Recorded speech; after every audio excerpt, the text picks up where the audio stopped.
Yes. Hi, everyone. My name is Lauren Korshak. I am the translation lead and awareness lead for the Office of Health Equity, and I'm so glad you all are able to join us today.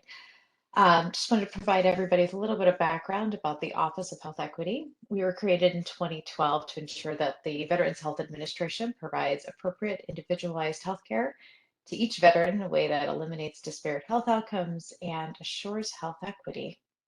And we have 5 different goals, one around leadership, awareness, improving health outcomes, increasing the cultural and linguistic competency and diversity of the VHA workforce, and then improving data and diffusion of research to achieve health equity. We really have a broad focus of populations that we work with, but we really are focused on veterans who experience greater obstacles to health related to race, ethnicity, gender, age, where they live, socioeconomic status, sexual orientation, different disabilities, the military era, and other characteristics. I'm going to encourage you all to go ahead and visit our website. It is updated regularly with new information, new publications, information about events that we put on, like the Cyberseminar, and information about our podcast series that we have, which is also available on iTunes, Spotify, Amazon, all of the major platforms that you can listen to podcasts on. But today's Cyberseminar, I am so excited about. It is titled Enhancing Primary Care Experience in Patients with Homeless Experience and Chronic Pain. I want to first introduce our speakers. We have Dr. Stefan Kertesz of the Birmingham VA Healthcare System, and Dr. Allyson Varley, also of Birmingham VA Healthcare System. And I want to go ahead and let our speakers go ahead and take the time to present, because I know we're all here to hear what they have to say. So if I could go ahead and let our speakers go ahead and take the ball. Hello, I'm Stefan Kertesz. I will be speaking first, and then as you'll see, Dr. Varley will jump in to discuss analyses related to pain. This topic is focused on the care of populations that experience homelessness. We're looking particularly at veterans here. I'm based in Birmingham, Alabama, and as you'll see, my career and my inspiration in this area really originated working at the Boston Healthcare for the Homeless program, a non-VA program, and then developing a homeless patient-aligned care team in Birmingham. And there are profound issues of healthcare equity that are tied to how these programs are arranged, how they're measured, and how they are reinforced or discouraged, both of which can happen. Without further ado, we just want to acknowledge that this work is primarily funded by VA Health Services Research and Development. The primary grant behind it is that, and then toward the end, there'll be a pain-focused analysis that was supported by the Pain and Opioid Core, which is also within HSR&D. So our goals are that as a result of hearing this, attendees will be able to describe unique health and social issues that do raise equity concerns for the primary and pain care of homeless populations, and describe the pressures on healthcare systems that may cause these equity concerns to be set back, and identify evidence-based resources to measure the care experience for veterans experiencing homelessness, and to detail the unique role of pain in affecting equity of primary care.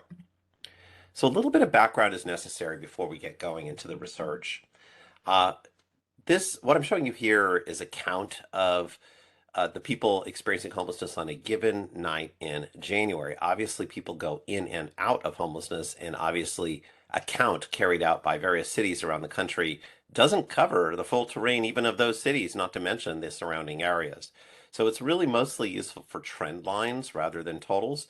But as you can see, the total point-in-time count went down for a while from 2007 to 2015 or 16, and then kind of went back up, suggesting a reversal of a trend.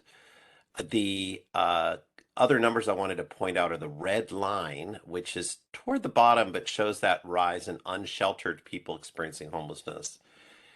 And finally, and that is heavily concentrated in areas that you often hear about in the news with a lot of upset, say on coastal cities, notably, Portland, San Francisco, Los Angeles, San Diego, but not just those places. Certainly southern communities, Florida communities as well. And then the point in time count for veterans is a dark blue line near the bottom and actually is, if we trust the point in time count, which I'm not entirely sure we should, it's a low-ish number now compared to 2009 when Secretary Shinseki initiated a range of programs. But there is a rise in unsheltered homelessness, and it is affecting veterans as well.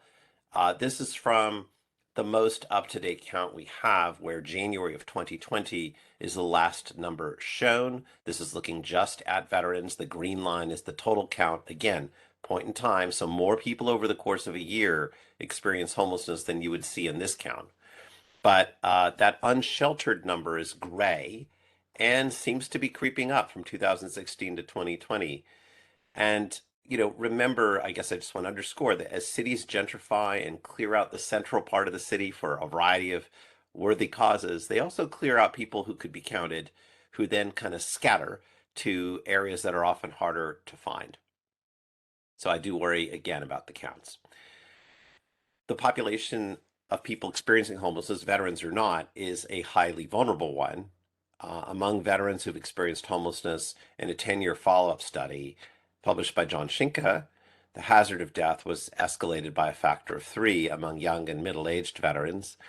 Many non-VA studies show mortality rates that are 3 to 8 times higher among people experiencing homelessness, and for a wide range of causes. It certainly does include drug overdose, and that's been a big factor, particularly among young and middle-aged adults in the last several years, but also an escalated rate of death from standard medical illnesses like heart disease and cancer. We took a look at the rate of death among veterans with homeless experience who had been in our own survey study. This survey is the basis for a lot of the work we'll be talking about going forward, but we just looked at, okay, of the people we surveyed with VA support in 2018, how many were alive at the beginning of March 15th, 2019, and then how many died that year, which is the pre-COVID year, and then how many were alive at the beginning of March 2020, and how many died in that first COVID year. And the percentage who died was indeed higher. And even the percentage dying, 3 or 4% of a population of people dying is an escalated rate of death. This population's median age is around 54, and they die at the rate of American 72-year-olds. But the lines shown on the right-hand side of this graph, that red line goes up faster than that blue line. Well, the red line is the rate of death in the first COVID year. And we did check to see how many of these folks had bore any diagnosis related to COVID infection. It was very low. And I can vouch that for my own clinic, by HPAC, there were a good number of deaths, and they were not COVID deaths. It's just a kind of a mixture of medical deaths and overdoses that seem to happen at an escalated rate. So this is a very vulnerable group. The challenges to the care of this population are legion, and obviously that my goal is to, our goal is to advocate for care that allows us to get people what they need, which would be a definition of equity. For unhoused people, there can be challenges with access to care. Establishing continuity of care can be difficult if you have to get to other appointments, if you don't have transportation. There can then be discontinuities in care, which interrupt workups, interrupt plans. People don't appear when you hope that they would. There are barriers to care, logistics, payment barriers, not always in the VA, but elsewhere. Outside of VA, immigration status can be a barrier to care, depending on local rules and who's allowed to receive free care in a given system. In my county, people have to document residential status in the county. That's actually hard to do if maybe you're homeless and come from one county over.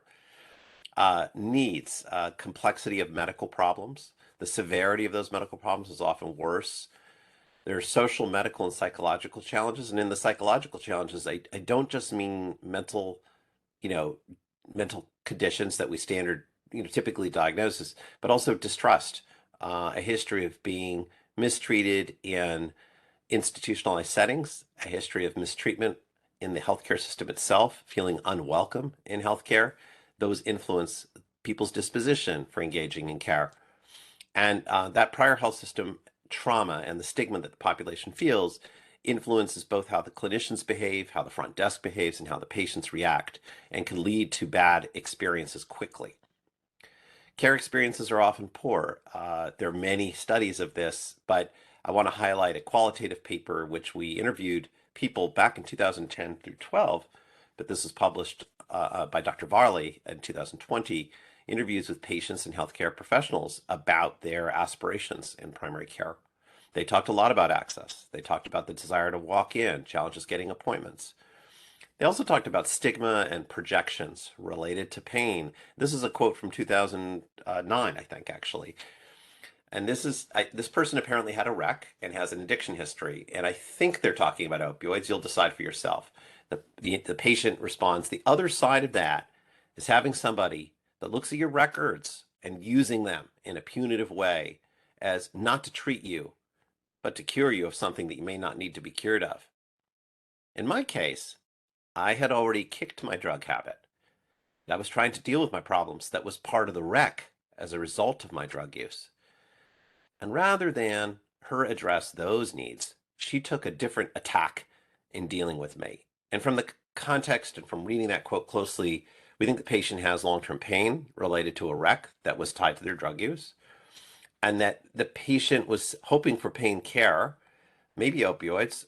This is before the downturn in prescribing, but felt that they were really being approached as, quote, an addict, not as somebody who had a need they were seeking care for.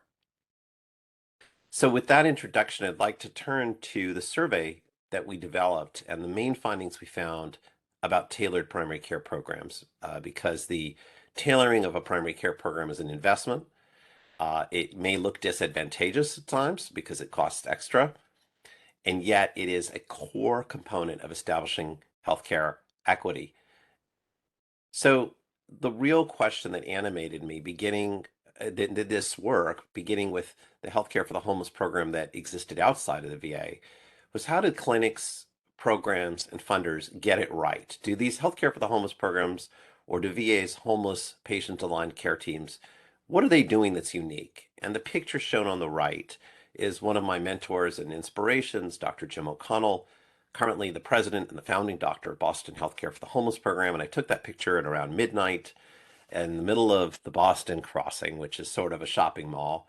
And he's having a conversation with a patient, and she's actually got a wire rack of her possessions, actually a bouquet of flowers, as well as an umbrella over her. And she was sitting in an easy chair. You probably see her hand and a ring on her finger.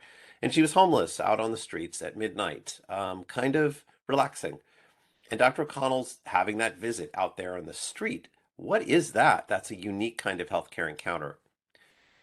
Another unique feature, this is the homeless patient aligned care team in Birmingham, where part of the job of running a primary care clinic is to have a closet full of goods that can address tangible needs that patients might have at the time that they see us. We have lots of clothing, some of it donated, some of it purchased with funds that are donated to our VA, uh, toiletry goods, food. The goods help meet practical needs, but they also are a kind of reward and a binding tool in the relationship between our nurse and the patients. That's a feature of primary care that you might not have in a standard clinic. This is a street team, a little bit like Dr. O'Connell. This is in Boston. It's probably a 20-year-old photo. But what you see here is a caseworker on the left. I think he was doing some information tech work actually with the program. A psychiatrist paid by the Boston Department of Public Health on the right in the green jacket, and a patient in front of Au Bon Pain. If you live on the East Coast, you sometimes see these. This is a type of care that is responsive to human and contextual challenges. This is establishing trust, potentially orienting the patient to new care resources. It can take extra time. It may not be a very efficient way of delivering a volume of care. But it's missed by almost every metric that we apply to assess whether primary care is delivered well or poorly. And we're going to come to what that means when you miss and don't measure the important things that you do. There are real risks to measuring what matters that go to the very heart of what healthcare equity is all about. So in most healthcare systems, including the VA, visit volume, the access metrics, and disease control metrics are what we emphasize. And they actually favor serving people who are the easiest to serve, who you can bring in and out on time for their appointments and get out relatively quickly without too many complexities. That's what our standard metrics favor. And these measures may not actually match the needs or align. They may even align against relationship building with somebody who's coming late, who can't come in, who you need to go out and find, and it takes 30 minutes to find them. And clinicians who take care of vulnerable populations can burn out if they're working against external incentives, or if they're being measured against things that are different from the on-the-ground necessities that they have to face in the care of their patients. And when the clinicians are doing that, and the health system they work in measures things that are not related to their work but are just mainstream measures, there's inevitably a tendency to say, you know what, we're going to have to deprioritize the resources for what you're doing because we're having trouble meeting our access metrics or our visit volume metrics or our hemoglobin A1C disease control metrics. Yours don't look very good. You make us look bad by doing that work for that population. And that leads to services being curtailed or not easily sustained. Staff may burn out because they can't handle it, or the clinic is closed, or the clinic is mainstreamed, and then the service for that group is diminished. So how do we measure the value of the image on the left? Now, I should tell you there's consent signed for the photo shown of the patient. This was taken by a professional photographer in Los Angeles working with Brett Feldman, a physician assistant at the Keck University of Southern California street team. But he is administering a vaccine in the hills of Los Angeles. I bet you it took him a while to get there and to find the people in that encampment and to get them their vaccines. It may not actually yield a very large number of vaccines compared to the picture on the right, which is from our Birmingham VA vaccine clinic. Enter here for veteran vaccinations by appointment only. We got to up to 900 vaccines in a single day. One thing is productive from a standard measure. The other thing is crucially important given the importance of addressing COVID risk in the homeless, but may not be very efficient. So I've really been struggling with how do we assess, how do we document, how do we measure what matters when in a standardized way when some of the metrics that we use are not optimum. And I wound up maybe in 2003 or 2004 coming to the view that it was our patients who could offer the best understanding of that. And I was really inspired by a patient I had taken care of in Boston in the 1990s, Ellen Daly, who has passed away. She met me in a shelter when I advocated for her thyroid to be removed. She actually had health care. She had a number of specialists and she was dizzy. She's told this story many times in front of medical school entering classes. This is not very private. But she was dizzy. Her pulse was going down to 40. She had a humongous thyroid. I deduced it was pressing on her carotid artery and triggering a baroreceptor response. And I got on the phone at 9:30 at night and contacted her specialists and said, you know, I think it's time to get that thyroid out. She became a primary care patient in our program and took to heart the advocacy that I did and others did. And she became a founding member of the Boston Healthcare for the Homeless and the National Healthcare for the Homeless Consumer Advisory Board. In fact, she's referred to as the founding mother. And she became expert at holding programs to account. She was not afraid to walk into chief executives' offices or to go to Washington and to say, our people are not being served right. This is what you need to do. And it was uniquely compelling. Nobody could throw aside the things that Ellen said. So I wound up taking that up as a research endeavor, and we developed a survey with VA support. It's a primary care experience survey. The validation study was published in 2014, reflecting about 4 years of work. It's called the PCQ-H. And it's a survey for patients with recent homeless experience in order to be homeless the day they fill it out, who are obtaining primary care. It may be adaptable. We've been talking with people about adapting it to mental health care, specialty care. We started with, I should say, a set of constructs and ideas from the Institute of Medicine, such as care should be accessible, it should be continuous, patient as the locus of control. We asked about those things in 60 interviews and 4 focus groups, mixed between VA and non-VA respondents. We drafted about, probably 78 items, 1,000 items, then reduced to 78, and took those 78 to 563 respondents in both VA and non-VA settings. And we applied statistical tools to reduce to those items that were most informative and to identify scales that we could use for scoring. The items are simple in design compared to, say, the Consumer Assessment of Health Plans or the SHEP. There are no skip patterns required. It's a seventh grade reading level, which is lower. The answer response options are always a statement, and you would strongly disagree to strongly agree. There is no need to switch from yes, no, 1 to 5, yesterday, today, agree, some, a little, a lot. There's none of that to keep it simple. And the surveys can be done face to face or written. We have not tried an electronic administration. And we have a 33 item version, which is what most of this work will be on, as well as a 12 item version in both English and Spanish. Of course, it's free since the US taxpayers paid for it. And you really don't have to be homeless on the day that you fill it out because people's housing status changes. But it gets at concerns that matter to this population. If you're excited by this, you know a graduate student or you have a program which might want to use it, there's a QR code you can download our resource pack. It includes the survey tools, survey explanations, scoring instruments. It's not hard to score. It's an average and a mean of items responded to, but we have an Excel spreadsheet, etc.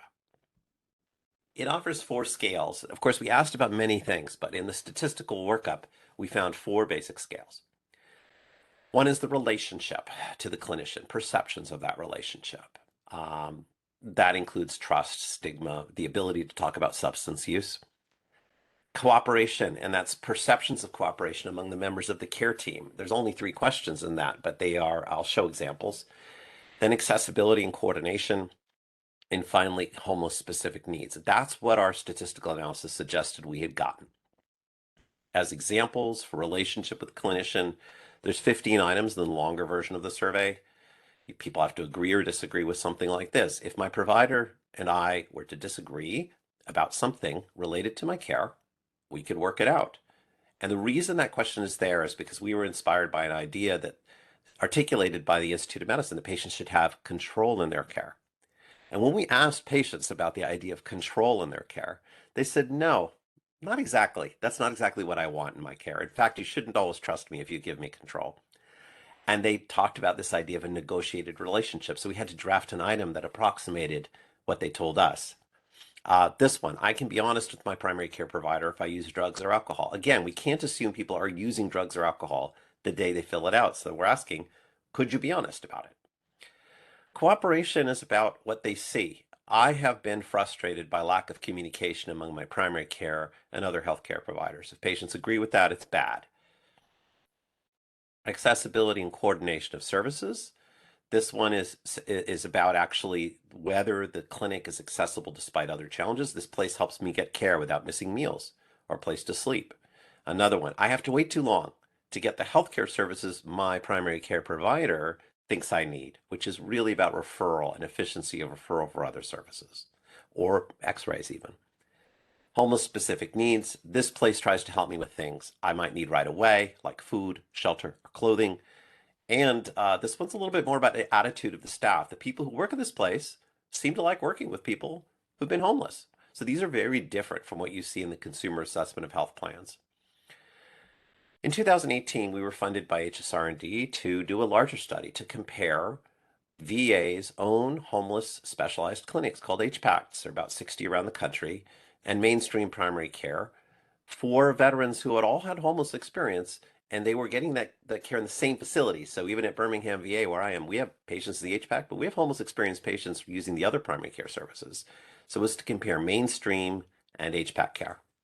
Surveys were mailed by a contractor with aggressive telephone follow-up to 14,340 target respondents at HPACs or in mainstream primary care clinics at 26 VA facilities with some compensation for time and a lot of work. Sometimes they were mailed to institutional addresses like shelters or VA medical centers where the patients were picking up their mail. There was a 40% response rate. And in this particular presentation, I'm not going to focus on the mean scores, but an unfavorable experience indicator. For each scale, we counted the number of unfavorable responses, and usually 2 or 3 unfavorable responses. We went ahead and said at a binary level, that's unfavorable. And the analyses are controlled for age, sex, race, chronic homelessness, unsheltered homelessness, social support, count of medical conditions, by site. There's weighting of the responses to deal with non-response bias. And that I'm going to show you the results of those main analyses. And then post hoc, we said, is something interesting about some of the tougher customers. There are a few vulnerabilities which signal to us challenges. And we chose 4 vulnerabilities post hoc: severe chronic pain, severe mental distress from an index, a history of a recent overdose, which would suggest a very severe alcohol or drug issue. And this is by self-report, not from the record system, and unsheltered homeless experience in the prior 6 months. And we said, what happens if those vulnerabilities are present? So the first thing is the main finding that we published last year. The homeless patient aligned care teams had a lower percentage of patients who reached the unfavorable experience threshold that we defined for the study, which is answering usually 2 or 3 items unfavorably on a scale that might be from 3 to 14 items. And it was for every domain that we looked at. And it was a substantial difference, 9% up to 10%. And so, there's something that patients are getting that is better in these clinics. Then in that post hoc analysis, we counted up the number of those vulnerabilities, things which often make me uncomfortable when I'm trying to deliver care: overdose, severe emotional distress, unsheltered time. And it turned out that the more of those vulnerabilities that were present, regardless of whether you're in a homeless patient aligned care team or in mainstream care, the more of those that were present, the more likely the patient's survey response was going to cross that threshold of an unfavorable experience, very much as we expected. So we know that we're talking about difficult customers, not that they're difficult, but that we have a hard time establishing an experience that is reassuring for them. Finally, we found an interaction, which is to say that the HPACs made a bigger difference for those most vulnerable people. And the way this graph works, it is a little hard to read, but let's just look on the left-hand relationship scale. And if you're looking at green, you're looking at the performance of mainstream clinics. So the mainstream clinic with the very highly vulnerable patients has a tall, dark green bar. And that's a high percentage of high vulnerability patients in mainstream clinics reaching that threshold of an unfavorable experience. And this light green bar is saying, look, if they were less vulnerable, a lower percentage reached that threshold. There is still some association where high vulnerability patients in the HPACs, which are blue, also have unfavorable experiences at a harder rate, but the increment is a smaller increment. Essentially, the green bars jump a lot and the blue bars jump a little. And that's really a signal that while it's hard to establish positive experiences with the folks who have these vulnerabilities, the HPACs ameliorate or mitigate that effect compared to mainstream clinics. And we're going to get into that a little further when we get to Allyson's presentation on people with pain. So the conclusions that I want to offer before we proceed to Dr. Varley's presentation is that HPAC clinics are less likely to report unfavorable patient care experiences than their mainstream primary care counterparts. And that's regardless of whether the patients are highly vulnerable or not. In fact, for 2 scales, the relationship to the provider and the perception of cooperation among the providers, the difference is more pronounced for patients with high vulnerability compared to low vulnerability.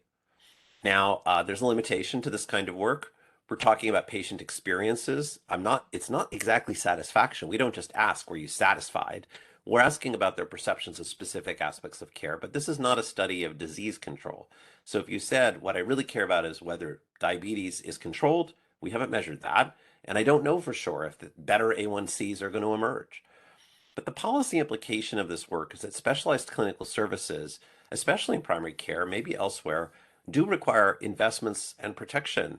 And those are, as I've emphasized, very much at risk when mainstream metrics, including visit volume or standard access metrics, are applied to services. There are lots of incentives to not preserve specialized primary care services. And with that, I'd like to turn to Dr. Varley and see if she could share with us the subsidiary analyses that we did to look just at pain issues in this population. Dr. Kertesz, and I think you have control of the slides. So Yes, I do. if you don't mind advancing them for me, I'll let you know when to do that. So as Dr. Kertesz discussed earlier, care can become complicated when addiction and pain are involved. So we sought to explore this in a sub-analysis of the PCQ-HOST study that Dr. Kertesz just described. And we did a 4-group comparison. Next slide. So the primary objective of this project was to explore unfavorable experiences of patients that get their care in HPACs that have self-reported substance use problems or chronic pain, both or neither. And then the second objective was to explore service utilization and see if there were any relationships between service receipt and primary care experience using that indicator of unfavorable experience Dr. Kertesz just described. Next slide. So for chronic pain, we wanted to capture people with moderate to severe chronic pain. And so that was defined as reporting both bodily pain that lasted more than 3 months and an average PEG score of 4 or greater over the past week. And then we defined substance use. A substance use problem is someone responding yes to either one of these 2 questions related to using more substances than intended in the past 12 months. Next slide. So first we looked at the prevalence of substance use problems, chronic pain, both or neither in HPAC clients. And then we looked at unfavorable experiences among these groups. We then used multivariable logistic regression to model the likelihood of having an unfavorable experience in patients reporting either a substance use problem or moderate to severe chronic pain. And then we modeled the likelihood of having an overall unfavorable experience in patients with self-reported moderate to severe chronic pain that received different types of pain-related treatments. Next slide. So of the 3,281 HPAC survey respondents with complete data on pain and substance use problems, 12% reported a substance use problem only, 37% reported chronic pain only, 24% reported both chronic pain and a substance use problem, and then 28% reported neither. So in bivariate analyses, the prevalence of an unfavorable experience was higher on all 4 scales for patients reporting chronic pain, but not for substance use problems alone compared to veterans that reported neither. And then in models adjusting for patient characteristics for overall unfavorable experience, veterans with chronic pain alone had nearly identical odds ratios to those with combined chronic pain and substance use problems relative to having neither of those. And because we didn't find an interaction between pain and substance use problems, we focused further analyses on patients reporting moderate to severe chronic pain. Next slide. So we explored the relationship between service and treatment receipt within the year before the survey was mailed out and overall unfavorable experience. We found 2 treatments that reduced the odds of reporting an unfavorable experience. We found that patients on long-term opioid therapy, which was defined as 4 quarters in the last year with at least 56 days of opioid coverage, were less likely to report an unfavorable experience. And then we found that same relationship with veterans that had any visit to occupational therapy. There were no significant relationships found between unfavorable primary care experience and the evidence of a visit to the other services that we explored, which included visiting a pain clinic or physical therapy. Next slide. And as part of this project, we presented to the Pain and Opioid Court veteran engagement panel, and they really helped us digest these results. And I wanted to just present some of the feedback that they gave us. So we heard a lot about how obtaining pain care can be tricky. And a lot of people discuss that going into these appointments, they have a lot of anxiety and fear already that they aren't going to get adequate pain relief. Some of the panel had experience with both pain and addiction and noted that getting care for addiction is easier to access, whereas diagnosing pain and finding the best pain treatments can take years to do. They also shared with us some components of their positive experiences and some of the services that they had tried or had been offered that they were accessing and that were helping. And something really interesting was when Dr. Kertesz asked everyone, what primary care physicians could do to improve the experience of veterans with pain, the overall message we got from everyone was that listening is so important and patients feel much better about their care when they feel heard. Next slide. So to summarize, tailored primary care clinics are important in providing equitable care to veterans with homeless experience. Measuring what matters is key when we're trying to assess the quality of that care. In sub-analyses, we found that substance use problems alone do not correlate with poor primary care experiences, but chronic pain, with or without a substance use problem, does in patients that get their care in HPACs. We also found that long-term opioid receipt and any use of occupational therapy decreased the likelihood of reporting an unfavorable experience, which certainly requires more inquiry into those findings. And based on some of our previous work, we think that some of this may be because of the size of HPACs and their use of the constellation of VA-sponsored pain and addiction programs, and perhaps patients that HPAC serve may not find it easy to use or benefit from those interventions or services. And future research should explore how these services are provided or referred within HPACs. Next slide. Yeah, so that concludes the presentation. Thank you so much to our funders and all of our collaborators and Dr. Kertesz. Thank you, Allyson. Oh, I wow. think, We yeah. have lots of questions. I'm so excited. We have so much time for questions. I know one person had asked to have a copy of the slides. So before we dive into the meaty questions, Heidi, could you just remind everyone how to get those copies? Oh, slides can be downloaded. Yep, I just sent that link out, so that would work for everyone to get the slides right there. Perfect. Okay. So one person has asked, interesting data regarding less unfavorable perceptions of veterans with homelessness if the veteran had more challenges. So the question, should HPACs then be focused on veterans with more than one or two challenges? It seems easier for the CFO to be willing to invest in that kind of focused care, and look forward to your thoughts. Well, it's a matter of opinion, and I should acknowledge that the way these challenges were assessed are via survey. So the survey questions related to pain, recency of overdose, which of course involved a strong confidentiality protection in the survey, unsheltered time, and recent unsheltered time, and severe psychological distress, which was a 6-question validated screener. So in whether, our analysis shows an interaction with those measured vulnerabilities, which you may or may not be able to approximate with administrative tools that are easily pulled from VA's existing records. So as a matter of feasibility, I'm not sure it's feasible. I can say as a frontline clinician, I have some HPAC patients who seem very much like not super challenging and some who feel very challenging. And as a frontline clinician, my morale is good, partly because I'm switching between the two. And sometimes it falls a little bit when I'm only seeing the toughest customers. So it still could be a good idea, but at a human level, I'd want to know the experiences of the frontline clinicians too.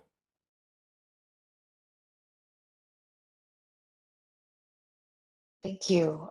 Someone else has asked if nutrition was considered in any of your studies. To date, no. It's a perfectly important question.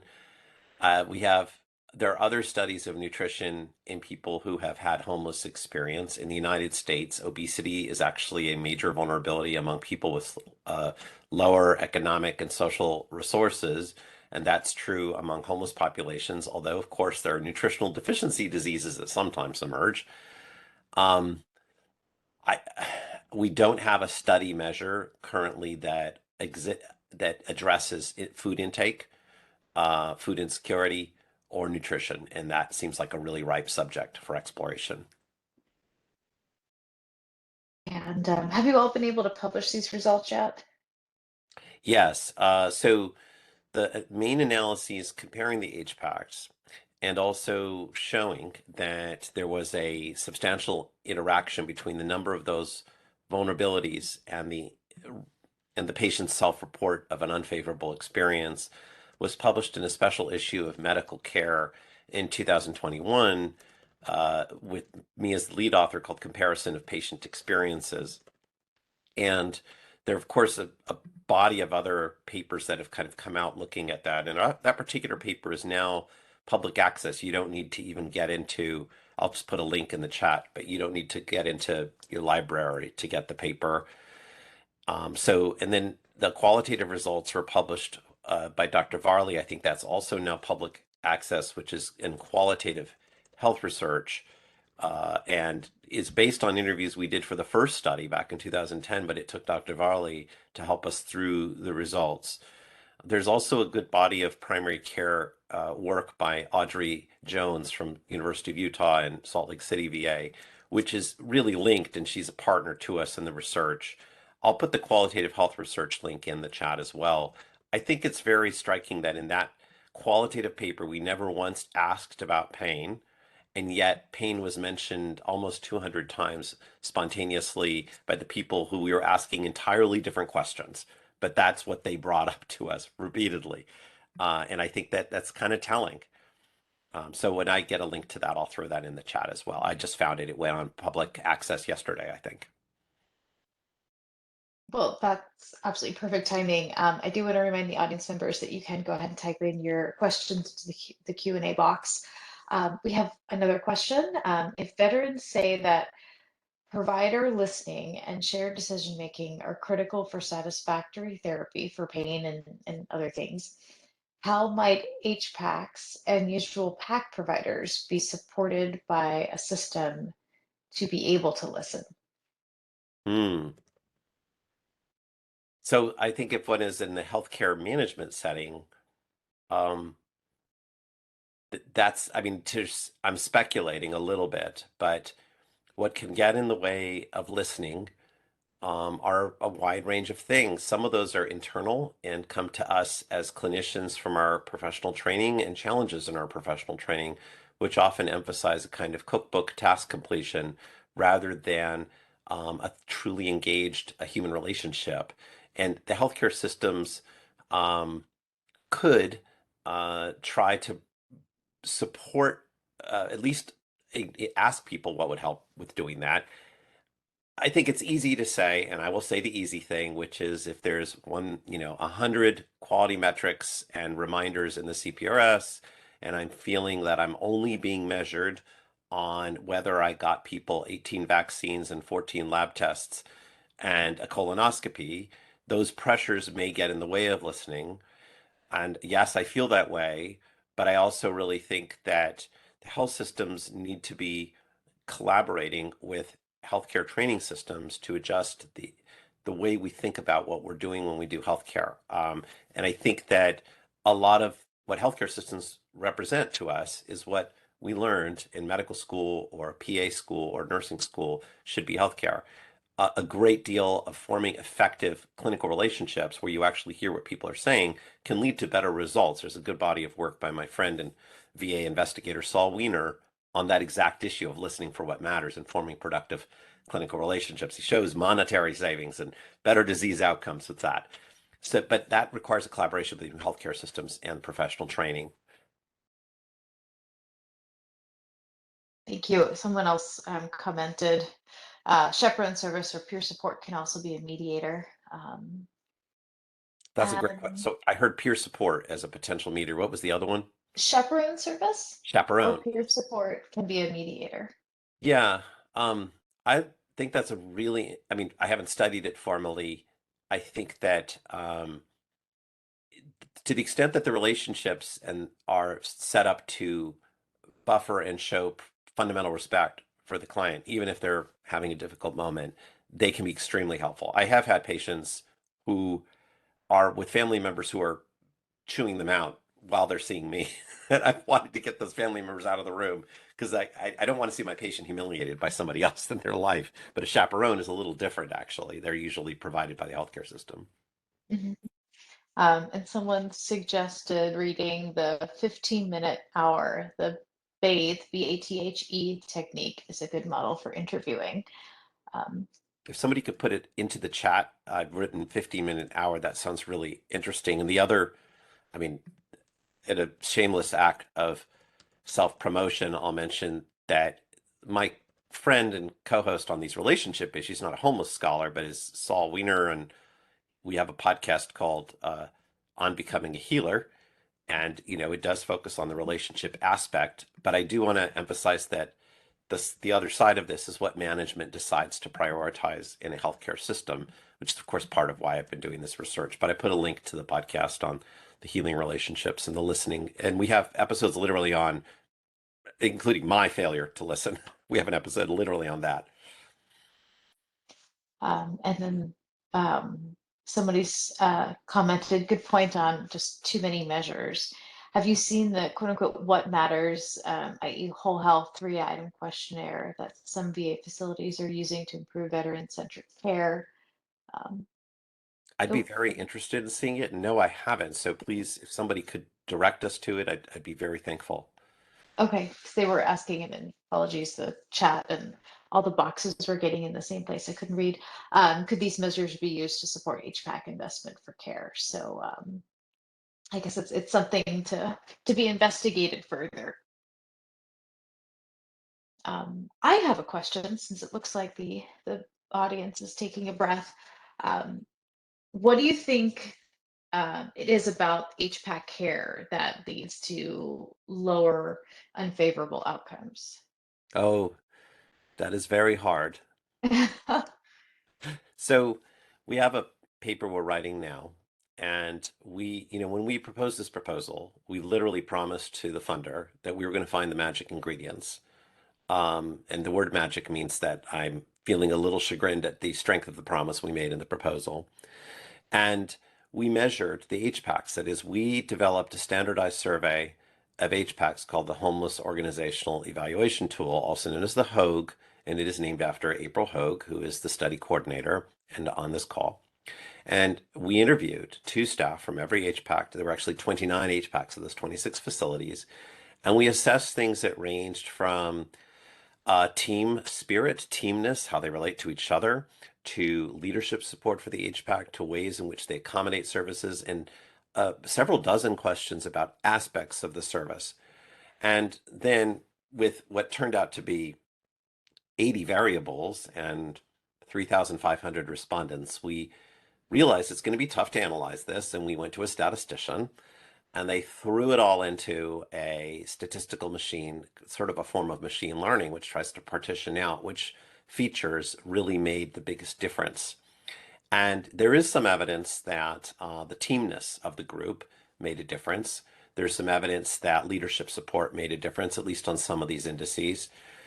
We didn't have a measure for volume or sort of patient load, even though I think that's a very important issue. We didn't include a variable for that. So whether they're a large HPAC or a small one, I should tell you they're all kind of small compared to regular primary care. We don't have a measure for that. But the results certainly weren't absolutely clean. The paper that we are midway through drafting now is going to say, look, we have some hints of things that make a difference, and also some hints of counterintuitive findings. For instance, we're sure that walk-in availability is a great thing for HPACs. It seems intuitive. We heard it in our interviews. But walk-in availability was associated in some of our indices with worse ratings of care by the patients.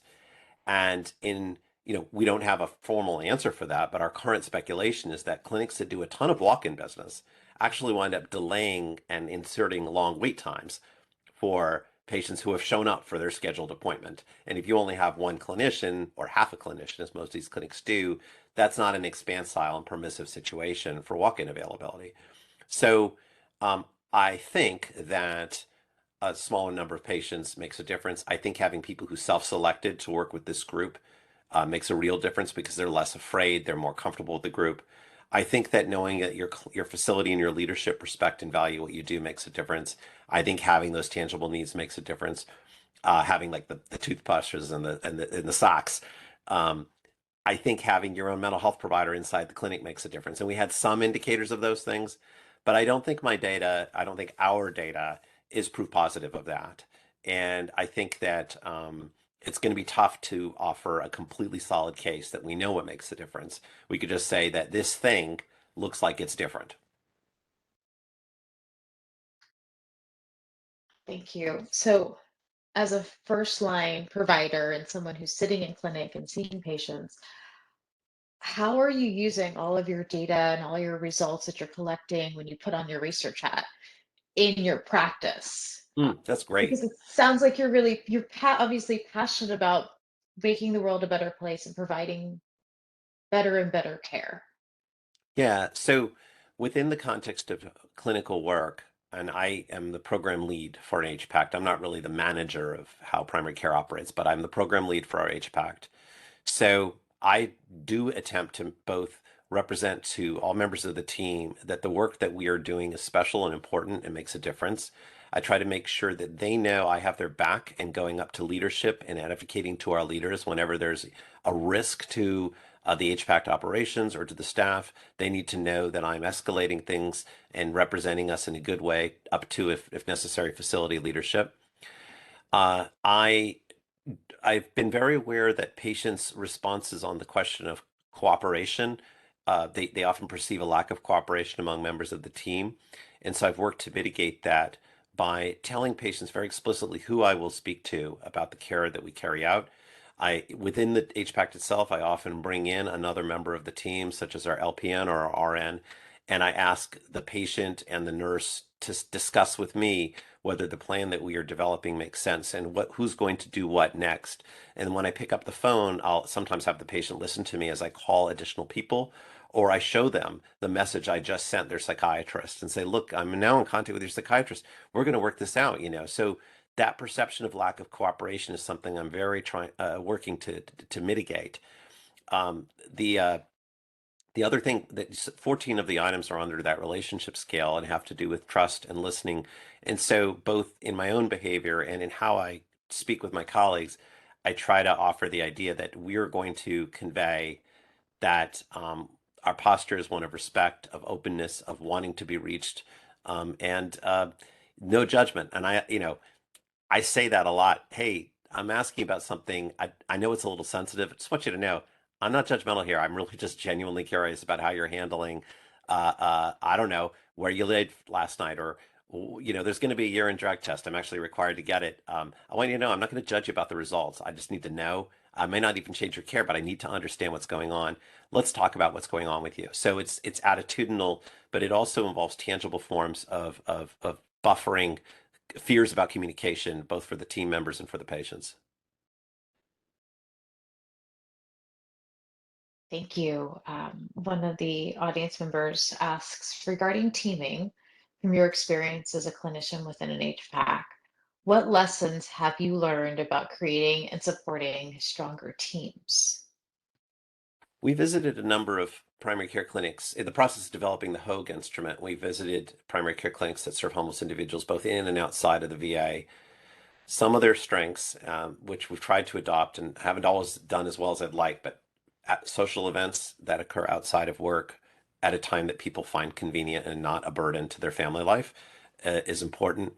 I think when we visited one of the HPACs, I remember hearing, and we resonated with the idea that there was some grieving together and some laughing together among the members of the team, that and that they had fostered something where they felt they could convey, to say intimate secrets, but that they could share, and that they could, and so, what is it that allows that to happen in healthcare environments? Probably it's when we don't fly off the handle and when we apologize for what we do wrong. Those are ways to foster teams. What can healthcare managers do? Clearly, the people who are in charge of the primary care service line or in charge of the hospital set the tone, and accountability, is a double-edged sword in setting the tone. Because on the one hand, you absolutely have to have it, and on the other hand, you can convey accountability measures in a way that implies a blame culture, or we're going to roll over on you culture to protect ourselves. I'm thinking of a non-VA case involving a nurse at Vanderbilt. So the leadership has to set a tone that says we're all fallible. I hope you'll tell me when I do something wrong. And I also want to be helpful, and I'm a human being.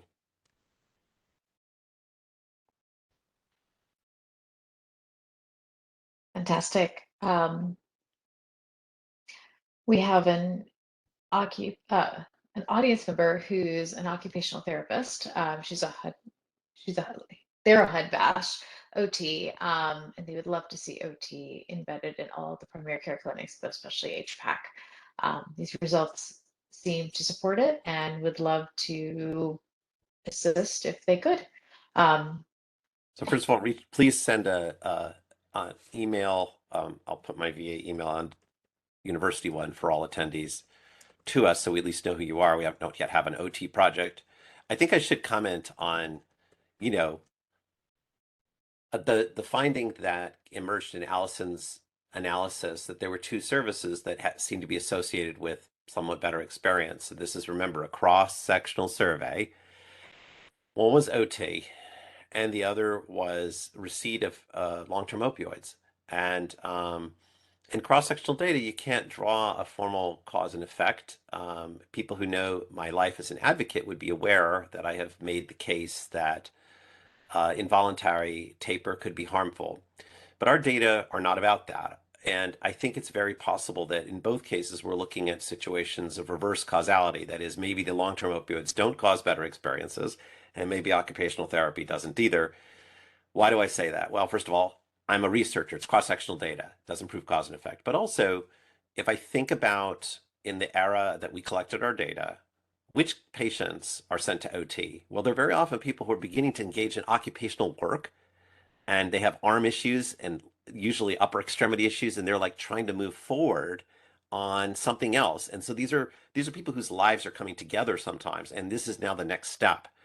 Which patients do my colleagues and I sometimes feel a bit more comfortable initiating or continuing long-term opioids are? Well, they're often the ones who have not blown up in our clinic. So and one of our in those machine learning analyses that we did to try to look at what organizational elements make a difference, which we haven't presented here today, patient characteristics were always important factors in driving their rating of care. And those patient characteristics, the more indicators of poor health and life instability, the more likely they were to rate care poorly. I'm not saying the care was bad. I'm just saying that if you have been unsheltered recently and have severe emotional distress and no social support, guess what? That's how it feels also in primary care through some process that we can't fully name, but maybe you walk in that way.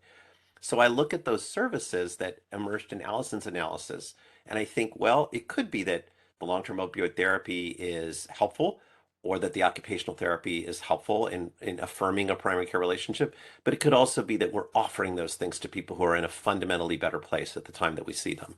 So I would not assume we know the cause effect there. Okay, and we have one question and 2 minutes left. Are you interested in the study of improved health of recently housed veterans from unsheltered veterans and follow up 1 year to measure the differences in health Yeah, outcomes? our study. So remember what the method. Yes, we're very interested, and a bulk of our population was not homeless the day they answered the survey. I didn't say this, but there's a question in the survey. It says, "Are you homeless now?" 13% said yes. Now, the way we selected the population is that in the last 2.5 years, they had evidence of homelessness in the VA record. And I think almost 100% affirmed that they had some homeless experiences in the last 6 months. Unshelteredness was a smaller percentage, probably around 7 or 8% who were unsheltered in the last 6 months. So we're very interested in that. There's some data to suggest that so there's no strong data that suggests that housing makes people healthy. I wish it did, because I actually have a face mask that says housing is healthcare, but we don't have data that actually proves that. So I'm very interested in the difference between people who get housed and their health remains terrible and their life remains a mess, except it's good that they're housed, and people where the housing becomes the plank upon which they build a better health and a better life. And those that difference is really unexplored and really unclear right now. I'm totally interested in it. Fabulous, thank you. I really want to thank our audience. I want to thank our speakers for a really wonderfully engaging presentation. Heidi, I want to thank you and your colleagues in CIDR for making this happen. And I want to go ahead and pass the ball back to you for our closing comments.